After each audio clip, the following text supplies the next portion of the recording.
We are live.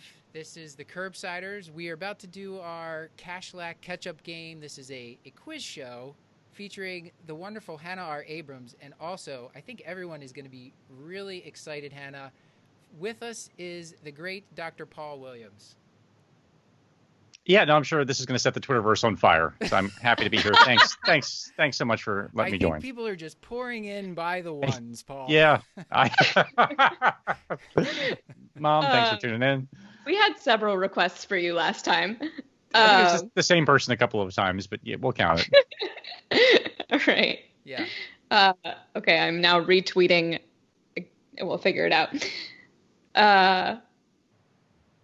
So Hannah, tell people what are we going to do on this show, or should we check in for a while? Just let's just build a tremendous audience before we. Yep. Let's fantastic. Yeah. Good stuff. Paul, let's check in with. Why don't we check in with Paul? Hannah. We'll check in with Paul right now. Paul, what is happening? Tell us what's going on. Well, I feel like this good-natured banter would go better if we weren't all self-quarantined for the most part. So I do occasionally venture out to work, but otherwise, nothing. This is it. I worry. This is it. This is what I do. This is just stare. Your children? I just stare into glowing screens all day long. It's just Zoom meetings, and then I rushed home so that I could then stare at a screen some more and spend time with you people. So, what about you, Matt? What have you been up to? For me, I've been working a little bit. I've been furiously making podcasts, and I think it's funny, Paul, that we all worry about our kids' screen time. I don't think anyone's worrying about adult screen time, which is like at least a healthy 8 hours a day for all of us. If you are keeping your screen time to 8 hours a day right now, I'm impressed. I know you can turn off that report, but I keep forgetting to. And every Sunday at 9 o'clock in the morning, it shows up, and it just demoralizes me for the rest of the week. I'm just destroyed because just the sheer volume of time I spend just staring at my dumb phone has been punishing. I stopped looking at it. I couldn't keep it up. Well, Hannah, I think we have a hard out today, sometime around 8:50. So we have about 15 minutes here. We have 10 questions plus a bonus round to go through.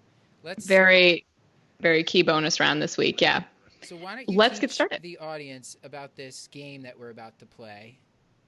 All right, so this is the Kashlak Catchup game, spaced repetition with the usual side of self-deprecation. And so the rules of the game are that we'll have 10 trivia questions that are based on recent Curbsiders episodes. And if you get the question right, you get a point. If you buzz in before the question is over, and you get it wrong, you lose a point. And if you buzz in after the question is over and you get it wrong, you don't gain or lose any points. I'll read the questions out loud, and then I think that you each have prepared a buzzer. Is that right? Yes, Paul, would you like to demonstrate? Oh, God. And my buzzer is just some hardware staples that I will be shaking furiously. Yeah, this was an ironic stopping starter from like 3 years ago, so... I just shake this at my kids when they're doing stuff that I don't like. I heard that's what you do for pets. Right. Or a squirt gun, sure. Yeah. All right. Hannah, so let's get to question number 1 here. Let's get to it. All right. What is the validated single question screen for risky drinking that Dr. Oh, my.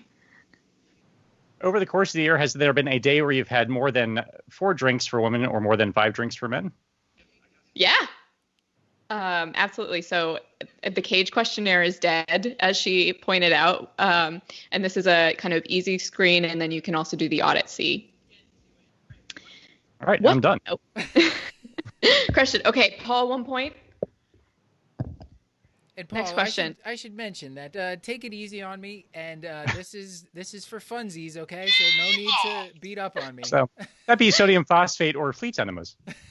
Yeah, I didn't even. So the question was, what type of enema should absolutely be avoided in patients on dialysis? And for extra credit, Paul, can you tell the audience why? Correct. No. That's unfair. All right. It is a giant phosphate load, and they can absorb it. So it can cause nephrocalcinosis. It can precipitate cardiac arrhythmias. Like theoretically, it could like bind their calcium, and suddenly their calcium levels drop. It can wreak havoc, Paul. It's not recommended. It seems bad. Unless you don't like your patients. All right. So Matt, you do get a bonus point for that. That's you. fair.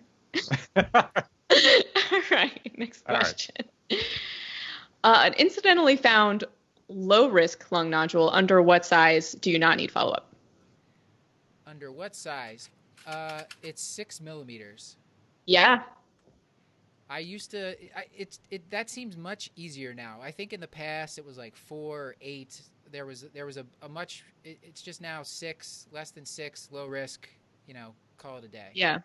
Yep. And then she kind of pointed out for high risk patients with a less than 6 millimeter lung nodule, you might think about kind of having a shared decision making conversation about what to do. But and we should point out that this is the Fleischner criteria we're talking about. We're not talking about lung cancer screening. We're talking about incidental nodules. Yeah, this is found on some other kind of imaging. All right. Next question. Wait, so that was Matt? Man, that was So Matt. yeah, Matt tied up with the bogus bonus points, and now an actual question got incorrect. All right. Dr. McNeil gave us a diagnostic schema for the struggling learner. What was one of her 4 categories for the differential diagnosis of a struggling learner? This would be embarrassing if neither of us get it. Well, no, I think it would be an opportunity for growth. Thank you, Hannah. That's the positive spin on. Yeah, perhaps you guys are lacking one of the categories. I'm gonna throw synthesis in there. That feels like it should be one, but I'm struggling to recall for sure. But just the awkward silence is going. Hallelujah. Yeah. So kind of categorizing professionalism, knowledge, and synthesis, organizing, and then communicating. I should point out that PharmDoc95 makes the excellent point that Fleets is a brand of enema, so they make all different types. I think they even make mineral oil. So we're specifically talking about sodium phosphate enemas, but people usually call, when they say Fleets enemas, they usually mean the sodium phosphate kind. So Fleets, this is still a chance to sponsor us. We're not discounting all your enemas. Your many fine enemas we heartily endorse. It's just the sodium phosphate ones that we caution against. And on that note, question 5. Dr. Feldman gave us a pearl that for the greatest effectiveness for sleep initiation, Ramelteon should be dosed blank hours prior to the intended sleep time. What the heck? I'll take a guess. I believe it was 4 hours prior. I'll take that. What? Stupid. Yeah, but it's fun. Sure. Yeah, so he was saying 3 hours, and he had a citation that's in the show notes for it. But his point being, a lot of people think that some of these medications should be taken directly prior, and that Ramelteon actually should be dosed 3 hours prior. Right. I feel like I made up the number a half an hour for all sleep medications, which is probably not the best way to do it. So that was very helpful. All right. What is the CDC recommended 2-question screen for trauma in patients who are refugees? A lot of screening questions. If you get one of them. Oh, boy. So I only remember the follow-up question, to my shame, I think is, are you comfortable talking about it, I believe. The first one is, have you experienced trauma during your migration or something along those lines? But I think the follow-up was, and are you comfortable talking about it? I think one of them was probing about, has anybody around you, have you or a family member, I think it was. Yeah. So the 2 questions for the kind of CDC screen that's recommended for all patients who are refugees is, have you ever experienced trauma or violence in the former country you resided in? And then if you did, would you like to talk about it? And I think that's a great point about making sure that they actually want to talk about it. I think I've lost track of points. Matt has 3 points and Paul has 4 points, right? That sounds about right. More or less, yeah. Yeah, sure. Nothing matters. All right. Before you start a patient on a potassium binder for hyperkalemia, what does Dr. Toff recommend you make sure to ask them? Okay, there's a couple things. Sure. I think you need to make sure that they're taking all the medications that you think they should be taking, and then you should also make sure that they can afford it, and you should make sure that their gut is working. We're not talking about specific potassium binders here, but like SPS. You want to make sure they don't have a sick gut before you give it to them. But is that what you're getting at? I don't know. I love, just love where your head's at. Yeah, no, good question.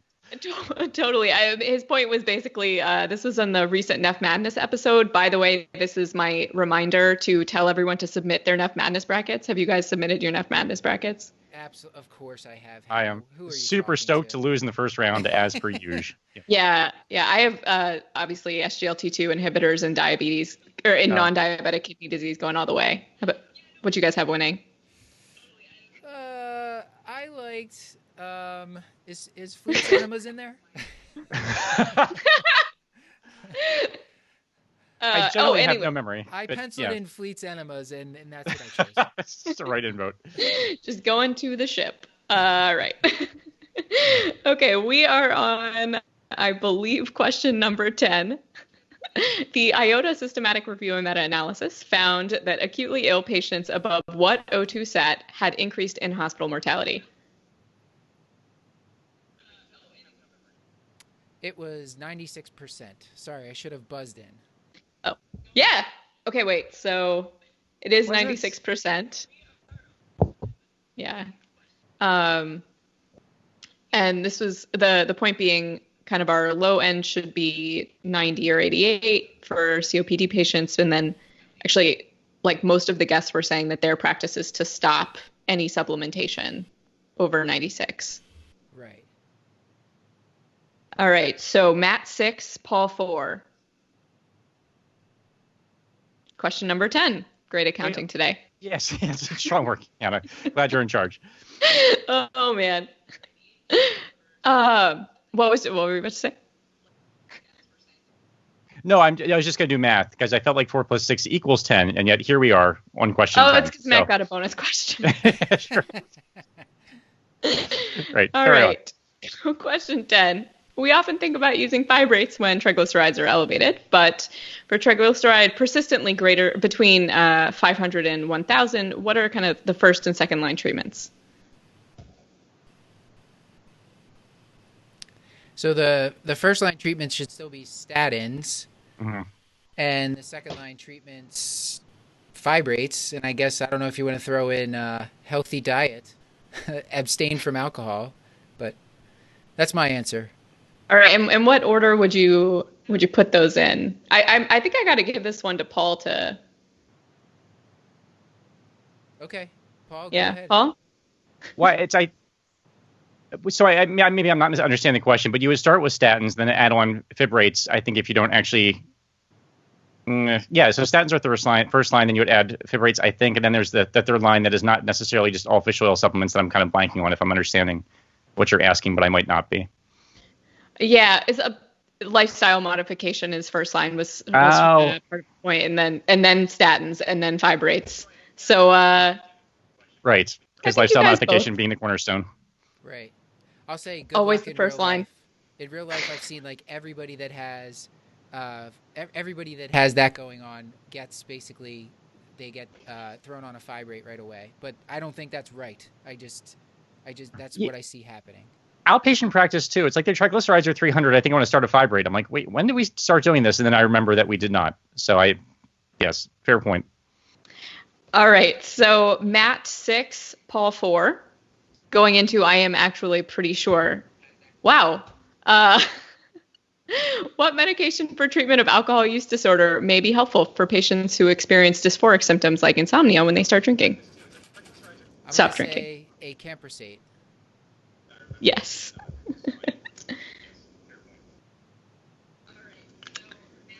So her point was that most of the time naltrexone would be a more appropriate therapy, but a camprosate can be used for these patients, right? Exactly. Okay. I have it last counted correctly, 210. So, Paul, the way that the bonus round works is that you can bet any number of points that you have, and you can bet all of your points or none of your points, and if you get them, it's sort of like Final Jeopardy on the last round. So Matt, you have 7 points, and Paul, you have 4 points. Well, given that nothing matters and there's no prize or anything, I don't know why I wouldn't just bet 4 points. I would do 12 if I could, but I will bet all 4 points. I mean, there's no rules. You could bet 12. Chris went into the negatives, Paul. I always bet all my points. I like to end I like to end at 0 or I like to double my points. So I'm gonna bet all my points. I love it. Let her rip, hatership. Okay, so Paul, you are betting 12 points? Yep, sure. And Matt, you are betting 7. Okay. Forgive me, Paul. Please forgive me, Paul. Oh no, I'm not coming back. What is Matt's birthday, please? The 2019 film Cats featured a star-studded cast of humans pretending to be felines. What is the name of the community of cats portrayed in the movie? Oh, come on, Hannah. I didn't see this. You know that. I believe these are Jellicle cats, if I'm not mistaken. You gotta write it down. Oh, well, it's done. I said it. I have no pen and paper.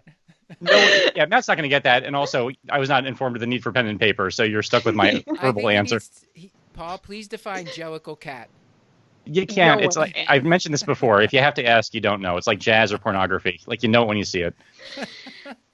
Yeah, it's Jellicle cats. All right, so final score, Paul 16, Matt 0. Congratulations, Paul.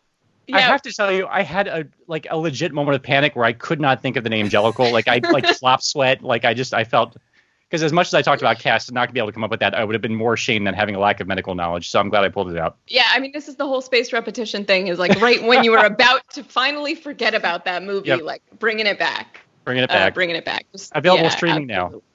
now. How fantastic. Yeah. Well, what else to do in quarantine? All right. So I think congratulations. The game's Paul. over. Hannah, yet another successful game. I end with 0 points. Thank you. Congratulations, Dr. Watto. I would like to say we will be doing more of these. We'll try to do something live like every week or two, and maybe even some other shows live. Maybe one day we'll have the guts to just do a full-on podcast live, Paul. What do you think about that? Haven't we done that like a dozen times at this point? Yeah, but not on Twitter. Okay, fair. Yeah, all right, you're right. Maybe we've done it once on Twitter. I didn't know it was happening. I think Chris secretly streamed it when we were in a bar somewhere. Right. Right, which I think violates some law, I believe. I'll have to look into it. All right. Well, everybody, I hope you're staying safe and have a good evening. And hug Paul if you ever see him in person. From a distance. From a distance, yeah. Right. When this is all over. Virtually hug him for now. All right. Bye, everyone. Good night. Bye.